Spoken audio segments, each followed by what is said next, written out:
There you go. Awesome.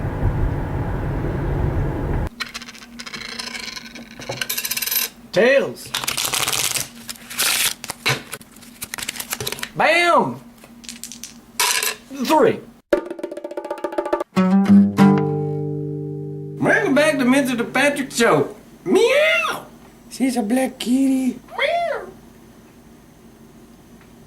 I have been confusing spades and clubs and getting this crap wrong. So let's go over this now. It's supposed to be fire, earth, air, water. Why? Alright, it breaks down like this. The element of water is easy because water is always associated with emotions, therefore hearts are obviously the element of water, right? So we can just...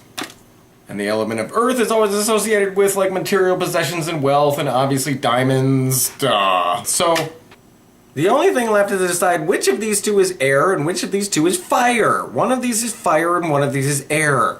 Now many of you might want to make the argument that, Pat, this is obviously fire because fire is the coolest of all things and this is obviously the coolest card because it's got the big lady and so that should be fire.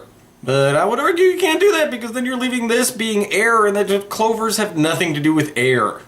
Well, they don't have anything to do with fire either, right? Alright, it works like this. In all occult traditions, the element of fire represents spirituality. Spirituality. And legend has it that St. Patrick used to use the symbol of the clover to explain the Trinity to his congregation. Also, the clover is a living thing. Therefore, it has life and is part of the spiritual connectedness of all living things.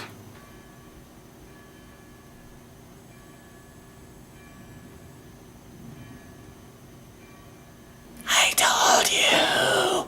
Spades, on the other hand, are cold metallic objects used to pierce the surface and penetrate into the layers beneath, much like the intellect, which is always associated with the element of air. Communication, logic, writing, thinking, air. How are text messages getting to this thing? Through the air. The spade is the only suit that is also a piece of technology. Air. So let's run through them one more time. Fire, earth, air, agua. So if you think back to your high school astrology, you'll recall that the 12 signs of the zodiac are divided into fire signs, earth signs, air signs, water signs. And each of those three are characterized as being either cardinal, fixed, or mutable. Similarly, each of the court cards in our playing deck is either a king, a queen, or a jack. So kings are obviously cardinal, and jacks are obviously mutable, which makes queens fixed.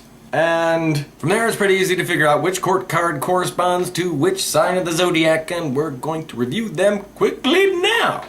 Aries, Taurus, Gemini, Cancer, that's me. Leo, Virgo, Libra, Scorpio. Wow. Sagittarius, Capricorn, Aquarius, and Pisces. But Pat, there are also 10 spot cards. What do they mean? Well, I could tell you, but that would make me your new Defense Against the Dark Arts teacher, and we all know how disappointing that can be. Well, just tell us anyway, damn it. Alright now, pay attention. First thing you need to know is that 10 is not 10. 10 is 0. So whether you want to call it 10 or 0 doesn't really matter. The fact is that this card represents the platonic ideal, but it is the thing that you strive for. Okay, aces, inception, the seed, the start, the beginning. That's easy enough. Number 2 represents conflict. The terrible twos. The inner conflict you feel while deciding whether or not to go number 2 in a public toilet. Strife, disagreement, polarity, Congress. 3 represents discovery. 4 is the number of harmony. A 3-legged table can stand, but a 4-legged table is stable. Stability. Well, it seems like everything's getting nicer. What does number 5 stand for? Responsibility. Commitments, restrictions, hard work, sacrifice. However, 6 stands for learning and education. figuring out how shit works and getting good at stuff and skills.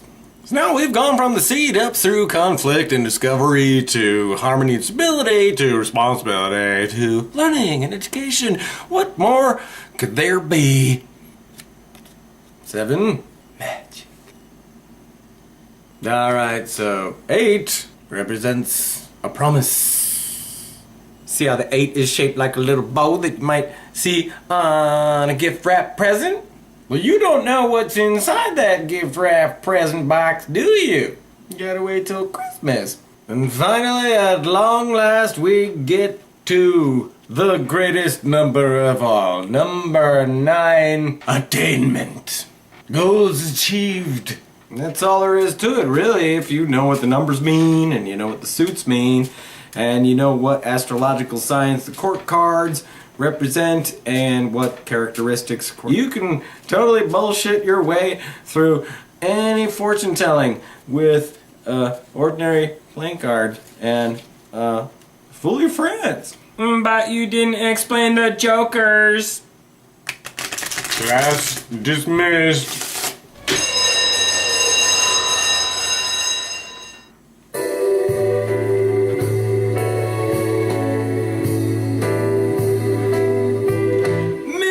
Saturday dance.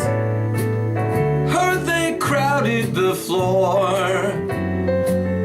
Couldn't bear it without you. Don't get around much anymore. Thought I'd visit the club. Got as far as the door.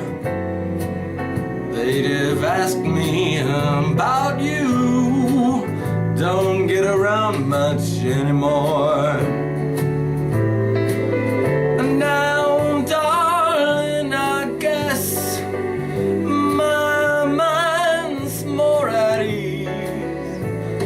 But nevertheless, why stir up old memories? Been invited on dates.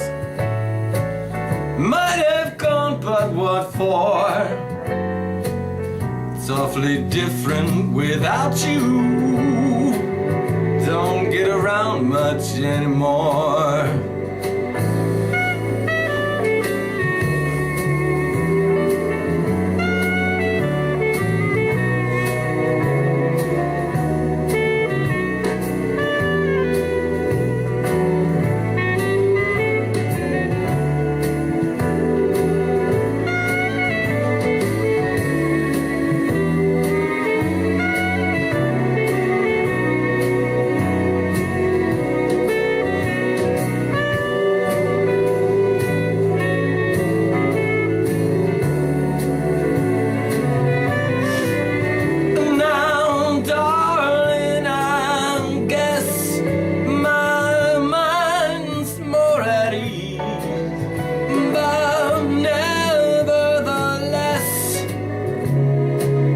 Why stir up old memories? Been invited on dates.